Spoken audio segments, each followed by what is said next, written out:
श्री गणेशाय नमः। ओम नमो पुरुषोत्तमाय नमो नमः। आज मंगलवार 19 मई 2026, आज पुरुषोत्तम मास का तीसरा दिन। तो आज हम तीसरे दिन की कथा का प्रारंभ करते हैं। बोलो पुरुषोत्तम भगवान की जय। ऋषिगण बोले, हे महाभाग, नर के मित्र नारायण नारद के प्रति जो शुभ वचन बोले वह आप विस्तार पूर्वक हमसे कहे। सुत जी बोले, हे द्विजतमो, नारायण ने नारद के प्रति जो सुंदर वचन कहे वह जैसे मैंने सुने हैं वैसे ही कहता हूँ, आप लोग सुने। नारायण बोले, हे नारद, पहले महात्मा श्री कृष्णचंद्र ने राजा युधिष्ठिर से जो कहा था वह मैं कहता हूँ, सुनो। एक समय धार्मिक राजा अजातशत्रु युधिष्ठिर छल प्रिय धृतराष्ट्र के दुष्ट पुत्रों द्वारा धृतकीड़ा में हार गए। सबके देखते देखते अग्नि से उत्पन्न हुई धर्मपरायण द्रौपदी के बालों को पकड़कर दुष्ट दुशासन ने खींचा और खींचने के बाद उसके वस्त्र उतारने लगा। तब भगवान कृष्ण ने उसकी रक्षा की। पीछे पांडव राज्य को त्याग काम्यक वन को चले गए।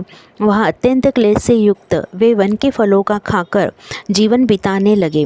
जैसे जंगली हाथियों के शरीर में बाल रहते हैं, इसी प्रकार पांडवों के शरीर में बाल हो गए। इस प्रकार दुखित पांडवों को देखने के लिए भगवान देवकी सुत मुनियों के साथ काम्यक वन में गए। उन भगवान को देखकर मृत शरीर में पुण्य प्राण आ जाने की तरह युधिष्ठिर, भीम, अर्जुन आदि प्रेम विहल होकर सहसा उठ खड़े हुए और प्रीति से श्री कृष्ण के गले मिले और भगवान कृष्ण के चरण कमलों में भक्ति से नमस्कार करने लगे। द्रौपदी ने भी धीरे धीरे वहां आकर आलस्य रहित होकर भगवान को शीघ्र नमस्कार किया। उन दुखित पांडवों को वृक्ष के चर्म के वस्त्रों को पहने देख और समस्त शरीर में धूल लगी हुई रूखा शरीर, चारों तरफ बाल बिखरे हुए द्रौपदी को भी उसी प्रकार दुर्बल शरीर वाली और दुखों से घिरी हुई देखा। इस तरह दुखित पांडवों को देखकर वे अत्यंत दुखी हुए। भक्तवत्सल भगवान धृतराष्ट्र के पुत्रों को जला देने की इच्छा से उन पर क्रुद्ध हुए। विश्व के आत्मा, बाहों को चढ़ा घुरेर कर देखने वाले, करोड़ों काल के कराल मुख की तरह मुख वाले, धधकती हुई प्रलय की अग्नि के समान उठे हुए, ओठों को दांत के नीचे जोर से दबाकर तीनों लोकों को जला देने की तरह ऐसे उद्भत हुए जैसे श्री सीता के वियोग से संतप्त भगवान रामचंद्र को रावण पर जैसा क्रोध आया था, उस प्रकार से क्रुद्ध भगवान को देखकर कांपते हुए अर्जुन कृष्ण को प्रसन्न करने के लिए द्रौपदी, धर्मराज तथा और लोगों से भी अनुमोदित होकर शीघ्र ही हाथ जोड़कर उनकी स्तुति करने लगे। अर्जुन बोले, हे कृष्ण, हे जगत के नाथ, हे नाथ, मैं जगत के बाहर नहीं हूँ, आप ही जगत की रक्षा करने वाले हैं। हे प्रभु, क्या मेरी रक्षा आप न करेंगे? जिनके नेत्र के देखने से ही ब्रह्मा का पतन हो जाता है, उनके क्रोध करने से क्या नहीं हो सकता? यह कौन जानता है कि क्या होगा? हे संहार करने वाले, क्रोध का संहार कीजिए। हे तात के पात, हे जगतपते, आप ऐसे महापुरुषों के क्रोध से संसार का प्रलय हो जाता है। संपूर्ण तत्वों को जानने वाले, सर्व वस्तुओं के कारण, वेद और वेदांग के बीज आप साक्षात श्री कृष्ण है। मैं आपकी वंदना करता हूँ। आप ईश्वर है। इस चरात्मक संसार को आपने उत्पन्न किया है। सर्व मंगल के मांगल्य और सनातन के बीज रूप है। इसलिए एक के अपराध से अपने बनाए समस्त विश्व को आप नाश कैसे करेंगे? कौन भला ऐसा होगा जो मच्छरों को जलाने के लिए अपने घर को जला देता हो? श्री नारायण बोले, दूसरों की वीरता को मर्दन करने वाले अर्जुन ने भगवान से इस प्रकार निवेदन कर प्रणाम किया। सुत जी बोले, श्री कृष्ण ने अपने क्रोध को शांत किया और स्वयं भी चंद्रमा की तरह शांत हो गए। इस प्रकार भगवान को शांत देखकर पांडव स्वस्थ हुए, प्रेम से प्रसन्न मुख एवं प्रेम विहल हुए। सबने भगवान को प्रणाम किया और जंगली कंद, मूल, फल आदि से उनकी पूजा की। नारायण बोले, तब शरण में जाने योग्य भक्तों के ऊपर कृपा करने वाले श्री कृष्ण को प्रसन्न जान विशेष प्रेम से भरे हुए नम्र अर्जुन ने बारंबार नमस्कार किया और जो प्रश्न आपने हमसे किया है वही प्रश्न उन्होंने श्री कृष्ण से किया।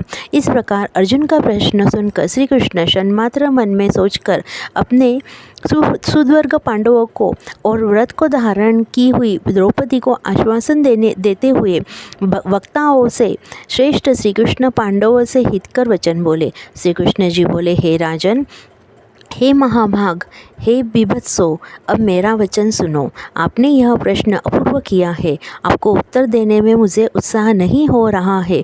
इस प्रश्न का उत्तर गुप्त से भी गुप्त है, ऋषियों को भी नहीं विदित है। फिर भी हे अर्जुन, मित्र के नाते अथवा तुम हमारे भक्त हो, इस कारण से हम कहते हैं। हे सुव्रत, वह जो उत्तर है वह अति उग्र है। अंतक्रम से सुनो।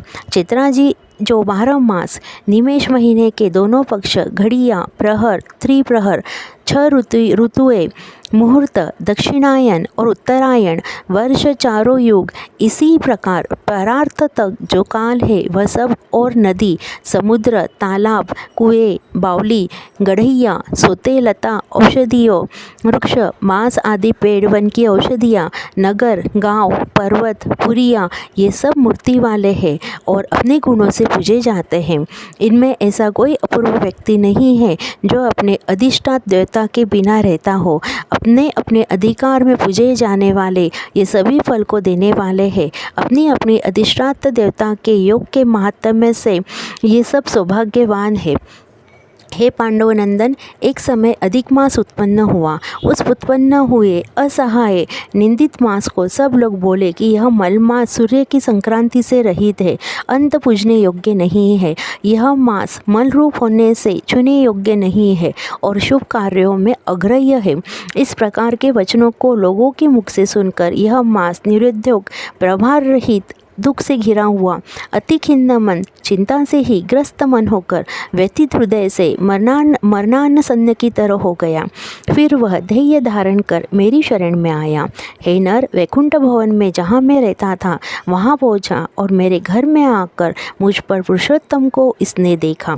उस समय अमृत रत्नों से जटित स्वर्ण के सिंहासन पर बैठे मुझको देखकर यह भूमि पर साष्टांग दंडवत कर हाथ जोड़कर नेत्रों से बराबर आंसुओं की धारा बहाता हुआ धैर्य धारण कर गदगद वाणी से बोला। सुज्जी बोले, इस प्रकार महामुनि बद्रीनाथ कथा कहकर चुप हो गए। तब नारायण के मुख से कथा सुन भक्तों के ऊपर दया करने वाले नारद मुनि पुनः बोले। नारद बोले, इस प्रकार अपनी पूर्ण कला से विराजमान भगवान विष्णु के निर्मल भवन में जाकर भक्ति द्वारा मिलने वाले, जगत के पापों को दूर करने वाले, योगियों को भी शीघ्र न मिलने वाले, जगत को अभयदान देने वाले ब्रह्म रूप मुकुंद जहाँ पर थे उनके चरण कमलों की शरण में आया हो। अधिक मास क्या बोला। इति श्री ब्रह्म नारद पुराणे पुरुषोत्तम महात्म्य तृतीय अध्याय। हरि शरणम। बोलो पुरुषोत्तम भगवान की जय।